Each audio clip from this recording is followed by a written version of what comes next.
오늘 우리에게 주신 하나님의 말씀은 창세기 37장입니다.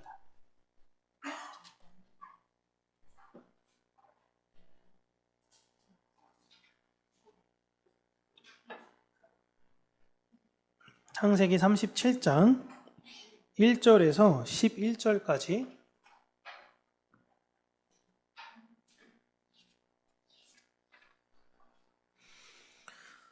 우리 함께 읽도록 하겠습니다. 야곱이 가나안 땅 곧 그의 아버지가 거류하던 땅에 거주하였으니 야곱의 족보는 이러하니라. 요셉이 17세의 소년으로서 그의 형들과 함께 양을 칠 때에 그의 아버지의 아내들 빌하와 실바의 아들들과 더불어 함께 있었더니 그가 그들의 잘못을 아버지에게 말하더라. 요셉은 노년에 얻은 아들이므로 이스라엘이 여러 아들들보다 그를 더 사랑하므로 그를 위하여 채색옷을 지었더니 그의 형들이 아버지가 형들보다 그를 더 사랑함을 보고 그를 미워하여 그에게 편안하게 말할 수 없었더라. 요셉이 꿈을 꾸고 자기 형들에게 말하매 그들이 그를 더욱 미워하였더라. 요셉이 그들에게 이르되 청하건대 내가 꾼 꿈을 들으시오. 우리가 밭에서 곡식단을 묶더니 내 단은 일어서고 당신들의 단은 내 단을 둘러서서 절하더이다. 그의 형들이 그에게 이르되 참으로 우리의 왕이 되겠느냐? 참으로 우리를 다스리게 되겠느냐 하고 그의 꿈과 그의 말로 말미암아 그를 더욱 미워하더니 요셉이 다시 꿈을 꾸고 그의 형들에게 말하여 이르되 내가 또 꿈을 꾼즉 해와 달과 11별이 내게 절하더이다 하니라. 그가 그의 꿈을 아버지와 형들에게 말하매 아버지가 그를 꾸짖고 그에게 이르되 내가 꾼 꿈이 무엇이냐? 나와 내 어머니와 내 형들이 참으로 가서 땅에 엎드려 내게 절하겠느냐? 그의 형들은 시기하되 그의 아버지는 그 말을 간직해 두었더라. 아멘. 오늘은 특별한 존재들이 겪는 고난이라는 제목으로 하나님의 말씀을 우리 사랑하는 성도님들과 함께 나누도록 하겠습니다. 이제 성경의 관점이 이동이 됐죠? 제가 사실 성경의 관점이 이동이 될 때마다 성경 퀴즈를 하게 되었습니다. 아브라함 때도 그랬고요. 이삭 때도 그랬고 야곱 때도 해야 되는데 일단 다음 주까지 하고 12월 첫째 주 때에 야곱에 관련된 이제 성경 퀴즈를 하려고 하고 있어요. 이제 관점이 성경이 야곱에서 요셉으로 그 관점이 이동이 되었습니다. 아브라함에게는 이삭에게 장자 수여식을 한 뒤로 하나님의 관점이 이삭에게 이동이 되었었죠. 그리고 이삭이 야곱에게 장자 수여식을 한 뒤로 사실 이삭이 원했던 건 아니었습니다. 하지만 야곱이 속여서 정확하게 리브가가 속인 거죠. 속여서 장자를 받고 난 뒤로 하나님의 관점이 이삭에서 야곱으로 이동하게 되었습니다. 그리고 이제 그 관점이 요셉에게 이동이 되는 것이에요. 그래서 2절을 보시면 야곱의 족보는 이렇다라고 하면서 나오고 있는 것입니다. 그런데 그 내용에 보면요, 굉장히 빈약한 게 창세기 36장에서 보시면 에서의 족보가 쭉 나오거든요. 근데 에서의 족보에서 보시면 여러분 누가 장자인지 아실 수 있으시겠습니까? 누가 장자로서 그 계보가 계속 흘렀는지에 대해선 나와 있지는 않아요. 그냥 아들을 낳았다라고만 그냥 많이 나와 있습니다. 그런데 이런 에서의 족보와는 달리 아주 야곱의 족보는 심플하게 한 사람에게만 집중하고 있어요. 그게 바로 요셉인 것입니다. 하나님의 관점은 하나님의 언약이 어떻게 흐르는 것인가 라는 것에 대한 관점이 있는 거예요. 에서는 세일산에서의 에서의 족보에서는 누가 장자인지도 모르겠고 누구를 통해 어떤 계보가 흐르는지에 대해서도 명확하게 나와 있지 않다면 야곱은 아버지가 있던 땅에 거하면서 그의 족보가 아주 명확하다라는 것을 지금 성경이 대조하고 있는 것입니다. 여러분, 우리는 어디에 머무는지 무엇을 이어가야 하는지를 아는 진짜 중요한 사람들이에요. 세상과 언약의 백성은 이렇게 딱 구분이 됩니다. 우리는 무엇을 하면서 살아야 될지를 알고요. 무엇을 이어가야 될지를 알아요. 하나님의 백성들은 그렇기 때문에 이걸 점점점 자신의 인생을 살아감에 따라 명확하게 알게 되는 것입니다.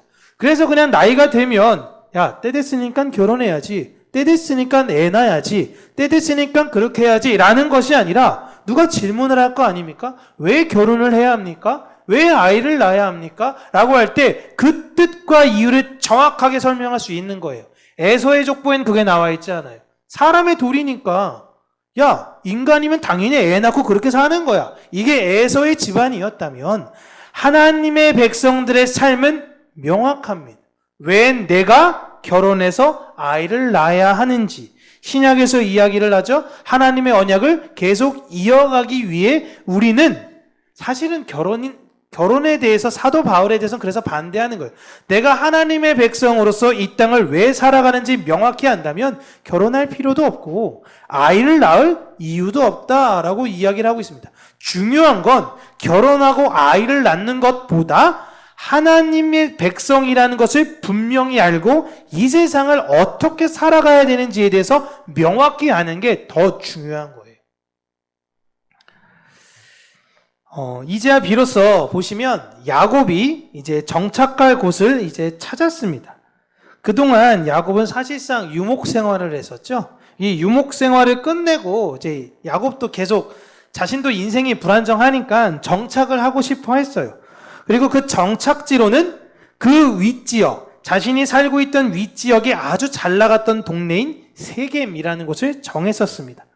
그런데 하나님은 세겜에서 야곱이 머물게 하지 않으시고 베델 근처에, 이 베델 주변에 정착을 하게 하셨어요. 그렇게 야곱은 그 안에 정착을 하고 이제 자신의 역할을 마무리하며 장자의 역할을 할 대상으로 17세 소년인 요셉이 이제 등장을 합니다.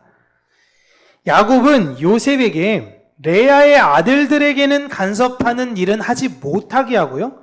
레아의 여종인 실바와 라헬의 여종인 빌하의 아들들은 지도하게 했어요. 아마도 이제 라헬이 죽고 난 이후로 레아의 아들들이 이제 지도하지 못하겠던 건 그 집안의 내부 실권자가 레아가 되었기 때문이에요. 그래서 레아의 아들들은 요셉이 터치하지 못하겠다면 그 여종들의 아들은 이제 요셉 권한 아래 두었습니다. 형들은 어려서부터 계속 생산직적인 역할하는 그런 상황에 놓였다면 어린 요셉은 이제 일을 하는 시작이 관리직에서부터 시작을 하는 거예요. 재벌 2세가 자신의 아들을 시작부터 나름대로 어떤 관리직에서부터 시작하는 것과 동일하다라고 보시면 됩니다. 근데 나름 요셉이 이제 되게 잘해보려고 많이 노력하려고 했던 것 같기도 해요. 근데 형들에게도 이렇게 저렇게 이야기를 했겠죠. 형 그렇게 하면 안 돼. 형 이렇게 하면 안 돼. 그런데 어린 관리직의 이야기를 들을 노련한 생산직은 여러분 없습니다. 현장에서 아주 그냥 새파랗게 젊은 사람이 가가지고 반장님 이거 이렇게 하시면 안 되고요. 이렇게 하셔야 돼요. 그러면요 한 30년 통박 있었던 반장님들이 그러십니까? 그렇게 하겠습니다. 이런 분들 거의 없어요. 거의 없어요. 너 뭐 알아? 니 뭐 아나? 그래가지고 무시합니다. 지금 요셉과 형들이 이런 갈등이 있었던 거예요. 그게 형들이 자꾸 자신을 무시하는 겁니다. 이렇게 해야 돼 형. 아버지가 나 세워줬잖아. 형들 내 말 들어야 돼. 안 듣는 거예요. 그러니까 어떻게 돼요? 요셉 입장에선 아버지에게 이르는 겁니다. 형들이 내 말 안 들어요. 이거 이렇게 해요. 그러니까 아버지가 개입을 하게 되죠. 그러니까 형들과 요셉의 갈등이 더 깊어지게 된 것입니다. 그런데 아직 요셉이 여러분 정식 장자는 아니에요. 지금 레아가 살아 있습니다. 그의 아들들이 6명이나 있어요. 야곱은 아직 누구에게도 장자 수여식을 하지 않았습니다. 그래서 그 전장 35장쯤 가면요. 스스로 장자가 그 집안의 장자가 되렸던 르우벤이 라헬이 죽고 나서 라헬의 여종인 빌하를 동침해서 빼앗은 겁니다. 그렇게 레아의 아들 중에 지금 누가 장자가 되냐 서로 지금 막 논란이 있었어요. 아버지가 유다를 사랑한다. 아니다. 그래도 장자니까 르우벤 형이 할 것이다. 막 논란이 있을 때에 야곱이 요셉에게 장자를 상징하는 채색 옷을 입혀버립니다. 그러니까 빌하와 실바를 통해 낳은 아들들과 갈등해서 이제는 누가 장자를 되냐, 이제 레아의 아들들까지 이제 다투고 있었는데 이 레아의 아들마저도 요셉과 갈등이 일어난 거예요. 그래, 뭐 너희들은 요셉 말 들어야지 라고 생각했다가 이제 상황이 아닌 거죠. 야, 우리들도 이제 요셉 말 들어야 돼? 그런 거예요. 그렇게 요셉은 형제 중에 왕따가 됩니다. 그러던 어느 날 요셉이 이제 한 꿈을 꾸게 돼요. 그 꿈은 자신들의 밭에 곡식단이 있는데 각자가 곡식을 이렇게 추수한 다음에 곡식을 다 묶은 거예요. 그런데 자신의 곡식은 한가운데 있었고 형들이 곡식단을 묶었던 그 곡식단이 자신의 곡식단을 향해서 다 엎드려 있는 꿈을 꾸게 된 것입니다. 이제 여러분, 이런 꿈을 만약에 꿨어도 그냥 조용하면 되잖아요. 아, 그냥 꿈을 꿨구나 이렇게 생각하면 되는데 이걸 가족들 다 모인 곳에서 자랑하며 이야기를 한 것입니다. 요셉도 참 생각이 없죠. 이렇게 얘기하면 듣는 사람들 입장에서 여러분 짜증나라고 하는 거 아닙니까?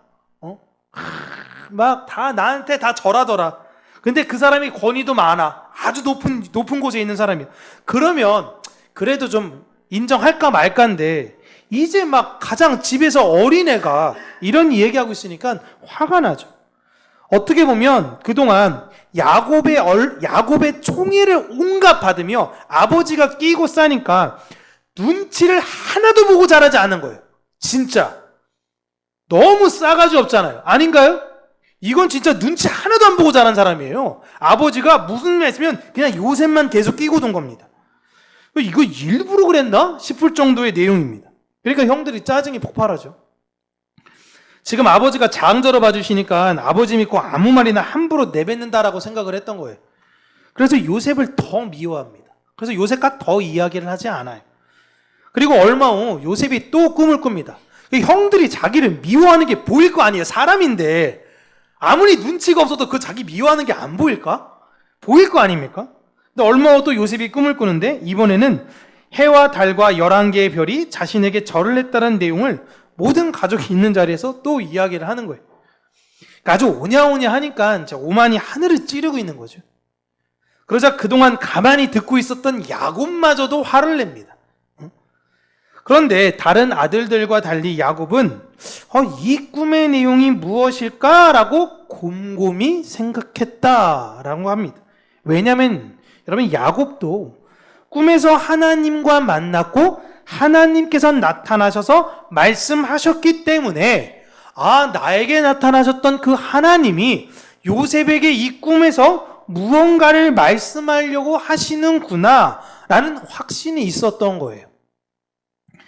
이런 요셉의 두 가지 꿈을 많은 신학자들이 요셉이 나중에 총리가 될 것, 이 예지몽이다 라고 이야기를 하지만 첫 번째 꿈이야 우리가 그렇게 이해할 수 있죠. 형들이 가서 실제로 애굽에서 절을 했으니까요. 근데 두 번째는 여러분 아닙니다. 해와 달이 야곱과 라헬을 상징하는 것이라면 야곱은 요셉에게 절한 적이 없어요. 그리고 라헬은 요셉이 꿈을 꾸기 전에 원래 돌아가셨습니다.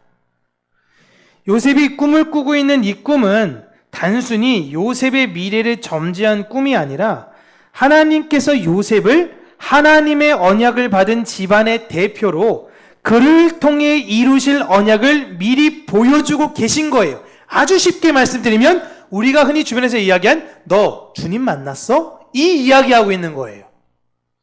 여기에서 곡식단과 별은 요셉 자신을 가리키고 있다고 요셉은 생각했지만 그 경배를 받은 곡식단과 별은 요셉이 아니라 하나님의 백성의 대표이자 모든 피조물의 대표이신 예수 그리스도를 예표하는 것입니다.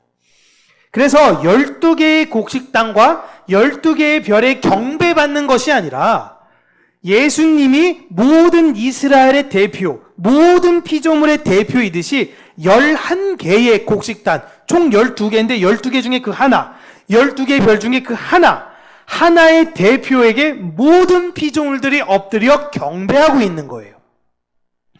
교회의 대표가 바로 예수 그리스도이십니다. 그 발 앞에 모든 교회와 피조물이 다 엎드려 경배하고 있는 것, 이런 언약을 지금 요셉이 꾼 것입니다. 그런데 요셉은 그 꿈을 통해 자신이 형제들과는 달리 특별한 존재로 내가 부름을 받았구나 라고 오해를 하게 되었어요. 나는 특별한 사람이다 라는 거죠. 물론 여러분, 요셉은 특별합니다. 그런데 이 생각이 진짜 위험한 거예요. 오늘 본문 여러분 잘 이해하셔야 됩니다. 많은 그리스도인들이요, 예수님을 만나고 나서부터 자신을 아주 특별한 존재로 인식을 합니다.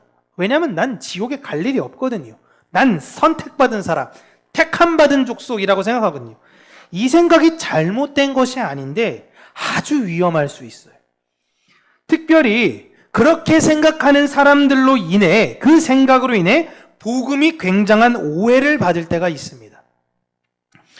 자신이 하나님께 은혜 받은 것을 여러분 너무 자랑하면 안 되는 거예요.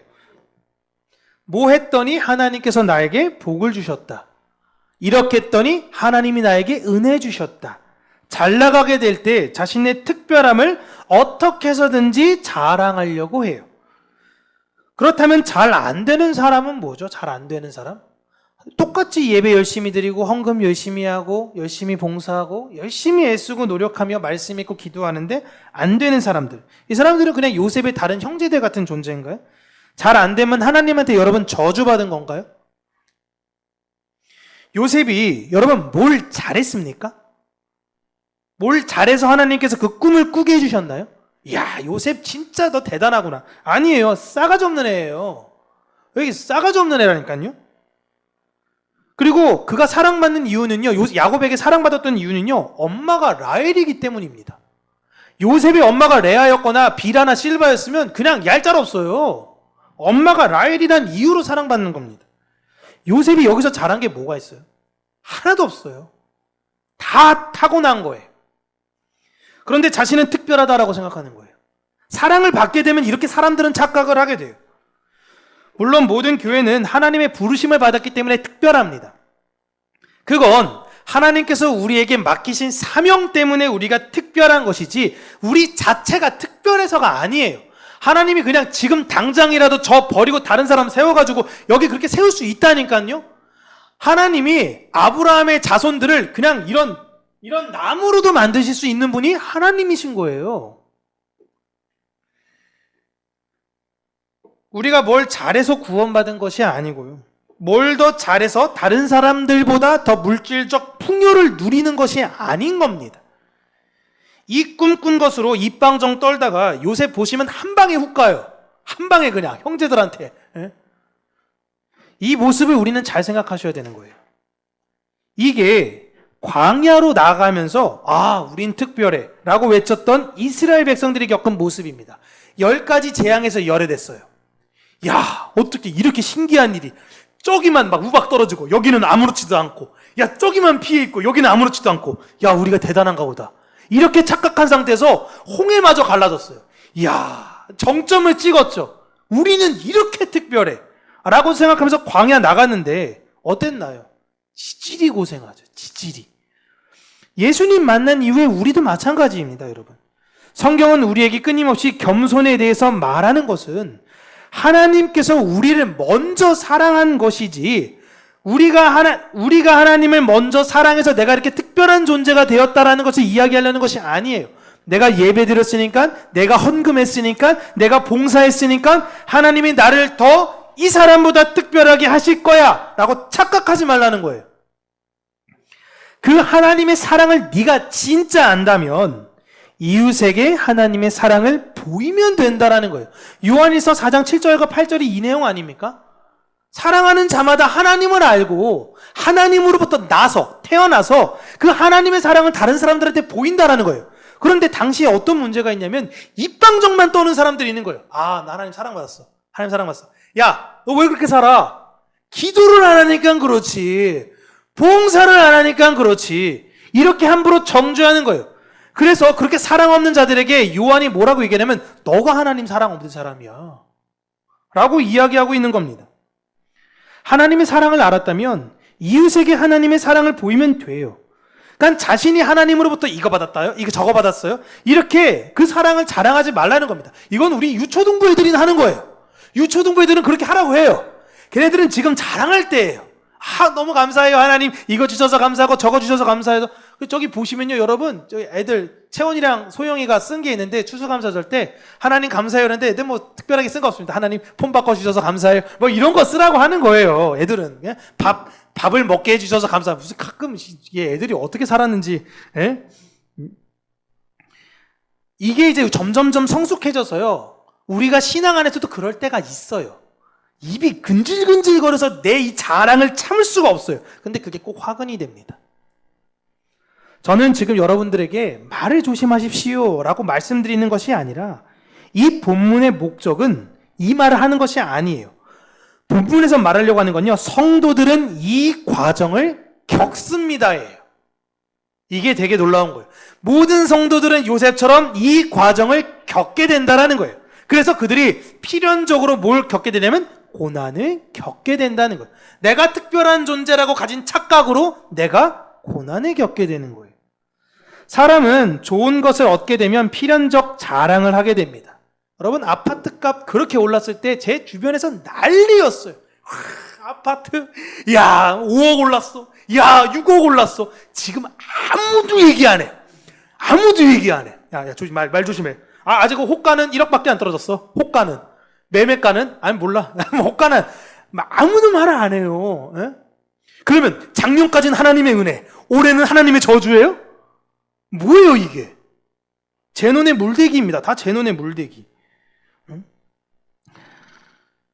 선물을 받아도, 그런데 하나님의 그 귀한 선물을 받게 되면 여러분 사실 어떻게 자랑하지 않을 수가 있겠어요? 우리가 그냥 조금만 어떤 선물을 받아도 그렇게 자랑하고 싶은데, 내 자녀가 성적이 100점 나와도 그냥 막 입이 근질근질 거리는 게 사람인데 어떻게 자랑하지 않겠어요? 하나님의 은혜를 받았는데. 그런데 점점 자랑하는 것이 하나님이 나에게 이거 주셨다? 하나님이 나에게 이거 했다? 나 그래서 이런 복 누린다? 부럽지? 이게 우리의 예전의 마음이었다면 이런 마음에서 점점 십자가로 집중하게 된다라는 것입니다. 그래서 여러분 신약 성경을 가만히 읽으시면요, 모든 사도들이 강조하는 게 무엇이냐면 제발 좀 여러분 성숙해지세요 이거예요. 이젠 좀 성숙할 때 되지 않았나요? 언제까지 여러분 이유식만, 언제까지 젖만 먹을 겁니까? 이젠 좀 밥 좀 먹어요 라고 이야기를 하는 겁니다. 바울이 갈라디아 교회에서 이런 얘기를 했습니다. 갈라디아서 6장 14절 우리 같이 읽을게요. 그러나 내게는 우리 주 예수 그리스도의 십자가 외에 세상이 나를 대하여 십자가에 못 박히고 내가 또한 세상에 대하여 그러하니라. 아멘. 특별히 여기서 충격적인 건 당시 십자가는 사형도구입니다. 지금이야 우리에게 십자가형을 하는 게 없지만 당시엔 십자가는 사형도구의 틀이었어요. 근데 이게 자랑이라 라는 것입니다. 유대인들은 자신은 할례받은 사람이라고 자랑했습니다. 하나님은 우리에게 직접 율법을 주셨다 해서 그 율법 가졌다고 자랑했습니다. 자신들은 특별하고 고결한 존재다라는 거예요. 지금 크리스찬이 이 유대인하고 동일한 선민 사상에 사로잡혀 있는 분들이 많이 계세요. 자신은 특별하고 고귀한 존재. 그러나 우리가 특별하고 고귀한 이유는 십자가를 알기 때문에 그런 것입니다. 고로 우리가 이 세상에서 자랑해야 되는 거는 십자가밖에 없는 거예요. 근데 내가 십자가를 몰라. 그럼 뭘 알기에 힘써야 돼요? 십자가를 알기에 힘써야 되는 거예요. 하나님이 무엇을 구하며 무엇을 찾으라고 하셨냐면 이 십자가를 찾으라고 하신 것입니다. 하나님께서 이스라엘 사람들에게 원하셨던 것은 할례를 자랑하고 율법을 자랑하는 것이 아니라 이렇게 연약한 내가 하나님의 은혜로 서게 되었음을 세상에 보이라라는 것입니다. 그런데 하나님의 말씀에 계속 이 세대들이 착각을 끝나지가 않아요. 그러니까 하나님께서 그때마다 선지자를 보내서 계속 말씀하시죠. 이스라엘 사람들에게 예레미야 선지자를 보내서 이런 말씀을 하셨습니다. 예레미야 9장 23절 24절 보시면요, 제가 읽어드릴게요. 여호와께서 이와 같이 말씀하시되 지혜로운 자는 그 지혜를 자랑하지 말라. 용사는 그 용맹을 자랑하지 말라. 부자는 그의 부함을 자랑하지 말라. 자랑하는 자는 이것으로 자랑할지니 곧 명철하여 나를 아는 것과 나 여호와는 사랑과 정의와 공의를 땅에 행하는 자인 줄 깨닫는 것이라. 나는 이 일을 기뻐하노라. 여호와의 말씀이니라. 아멘. 하나님이 지금 뭐 자랑하고 하십니까? 24절의 내용을 자랑하자죠. 명철하여 우리는 하나님을 아는 사람. 그러면 하나님 사랑을 알았어. 그러면 이 세상에서 뭘 해야 돼요? 사랑과 정의와 공의를 보여주는 거예요. 하나님의 사랑, 이웃사랑, 이게 율법의 전부예요. 크리스찬이 이 세상에 사는 이유는 이게 다예요. 근데 사람들은 크리스찬으로서 어떤 걸 자랑하며 살아요? 나 똑똑해요. 내 자식 똑똑해요. 내 자식 아주 용기가 있어. 아주 대장부가 될 사람이야. 섬세해. 우리 집 잘 살아. 세상 사람들이 자랑하는 그것에 하나님의 백성들이여 매몰되지 마십시오라고 이야기하는 겁니다. 이 말씀을 사도 바울이 교회에게 다시 한번 적용해 줍니다. 고린도 교회 이야기하죠. 고린도전서 1장 31절 기록된 바, 이거 말하는 겁니다. 예레미야 9장 기록된 바, 그렇게 하나님께서 말씀하지 않으셨냐? 자랑하는 자는 주 안에서 자랑하라 함과 같게 하려 함이라. 아멘. 함축해서 이야기하고 있는 거예요. 고린도 교회가 어떤 교회인가요? 재능과 은사가 넘쳤던 교회입니다. 모든 성도님들이 은사가 없는 분들이 없어요. 재능이 없는 분들이 없어요. 서로 매주 자신의 잘남을 만날 때마다 자랑하는 곳이었어요. 거의 경로당 수준 아닙니까? 경로당들의 할머니들 모이면 무슨 얘기예요? 손주 자랑, 강아지 자랑, 집 자랑, 인터넷 속도 자랑, 막 다 자랑하잖아요. 자랑할 것 투성, 계속 자랑하잖아요. 이런 것들이 고린도 교회가 당시 이랬다라는 것입니다. 자랑할 것 투성인 거예요. 온통 요셉들인 거예요. 온통 요셉들. 예레미야에서 말했듯이 하나님은 우리가 하나님이 나에게 뭘 줬다고 자랑하는 것이 하나님의 기쁨이 아닌 것입니다. 요셉은 여러분 그 꿈을 자랑하면 안 되는 것이었는데 인간은 그럴 수가 없다라는 걸 요셉을 통해서 보여주시는 거예요. 그리고 우리도 삶에서 이걸 겪게 될 것이고 그때 이걸 잘 알아. 나를 욕하고 음해하는 사람들을 비방하고 시기하고 미워라는 것이 아니라 내가 이걸 자랑하면 안 되겠구나라는 걸 배워야 된다라는 것입니다. 여러분, 우리는 하나님께서 지으신 소중한 존재들입니다. 그리고 그분의 사역을 이 땅에서 행하는 사람들이에요. 우린 진짜 특별한 사람들이에요.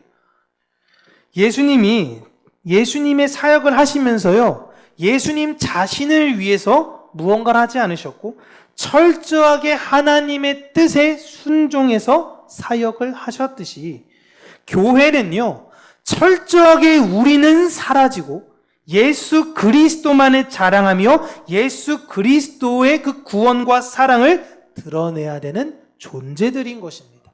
여러분, 이걸 잊으시면 안 돼요. 그러나 우리는 본문과 같이 요셉의 실수를 겪으면서 살 것입니다. 이렇게 살게 돼요. 이게 이미 사셨죠? 아닌가요?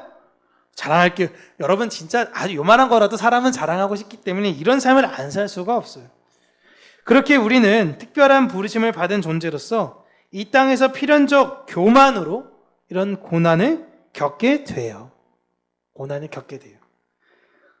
그리고 이미 그런 상황을 경험하신 분이 있으시다면 이제는 그러한 실수를 반복하지 않으시고 예수 그리스도를 자랑하시면 되는 것입니다. 나는 안 돼. 난 죽어야 돼. 난 쓸모없어. 이렇게 생각하라는 것이 아니라 그래. 그렇게 하면 안 되는 것이지. 하나님, 내가 그렇게 안 살고 이제 이후로 하나님만을 자랑하며 살겠습니다. 그렇게 내 입술을 지키시고 내 마음을 지켜주세요. 이렇게 고백하며 나아가시면 되는 거예요. 그분께 그렇게 순종하고 경배는 어떻게 해서든 하나라도 내가 받으려고 애쓰는 것이 아니라 하나님에게로만 온전히 돌리는 우리 성도님들, 그리고 우리 평강교회. 그래서 주님께서 우리를 부르시는 그날에 진짜 잘했다. 야, 너 진짜 힘들었을 텐데 잘 참았어. 잘 인내했어. 그래, 그렇게 하는 게 맞아. 라고 하나님 앞에 칭찬 듣는 저와 여러분들 되시기를 주님의 이름으로 축복합니다. 기도하겠습니다.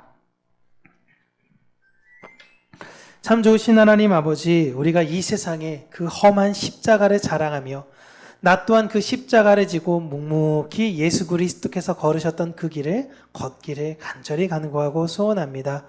하나님 내 입술에 파수꾼을 세워 주시옵소서. 때로는 나에게 주어진 그 하나님의 은혜를 마치 내가 특별한 존재인 마냥 자랑하고 싶을 때가 많이 있을 때에 하나님 내 마음과 입술을 지켜주셔서 그 모든 것이 하나님의 은혜로 되어졌음을 온전히 인정하며 주변 사람들이 나를 부러워할 때에 그들에게 예수 그리스도를 전하며 증거하는 도구로 하나님께서 사용하여 주시고 활용하여 주시기를 간절히 간구하고 소원합니다. 하나님 우리의 마음이 그렇게 늘 성숙되어지고 늘 성장되어지는 자들이 되어지기를 원합니다. 우리의 마음을 붙드시고 지키시며 주께서 우리를 다시금 부르시는 그날까지 이러한 실수를 반복하는 것이 아니라 성장하며 성숙해져가는 하나님의 자녀가 되게 하여 주시옵소서. 예수님 이름으로 기도합니다. 아멘.